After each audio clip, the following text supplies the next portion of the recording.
Have you ever wondered why the ocean sometimes turns red, making it look like a scene straight out of a horror film? No, it's not a sign of the apocalypse. The phenomenon you're seeing is called a red tide, and while it may seem eerie, it's just algae at work. Red tides, or harmful algal blooms, are a result of a sudden population explosion among certain types of algae. When their numbers increase dramatically, these microscopic organisms become visible to the naked eye. But don't be fooled by the name. Not all harmful algal blooms are red. Some can be blue, green, brown, or even purple, painting the seascape in a myriad of colors. These blooms occur all around the globe, but in the Gulf of Mexico, the usual suspect is a type of microscopic algae named Karenia brevis. This tiny culprit is responsible for the red tides that wash onto coastlines from Texas to Florida.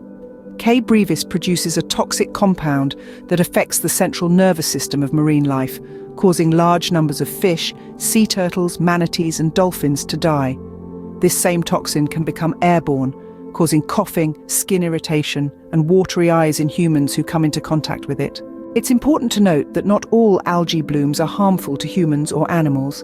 Some are just a natural part of the ecosystem. However, when they occur in large numbers, they can cause significant damage. Algal blooms can be triggered naturally, but they can also be fueled by runoff from farms and coastal development. This runoff often contains abundant nutrients, like nitrogen from fertilizers and livestock waste, which act like a superfood for the algae, accelerating their growth. These blooms can have devastating effects on marine life below the ocean's surface. They block sunlight, stunting the growth of plants and other algae, and they also consume oxygen in the water, suffocating fish and other marine animals. One of the most severe red tides on record occurred in 2018, when a massive bloom plagued Florida's Gulf Coast for more than a year. This event had a significant economic impact, with hotels in the popular tourist destinations of Captiva and Sanibel Islands losing $8 million due to cancelled reservations.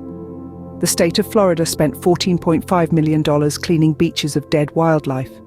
In summary, red tides are harmful algal blooms caused by a sudden increase in specific types of algae. They can be naturally occurring or fueled by human activities, and they can have devastating effects on marine life and human health. These blooms can also have a significant economic impact, as they often lead to the death of marine life and can deter tourists. So, while a red tide might make for a fascinating sight, it's a phenomenon that we should all be working to prevent.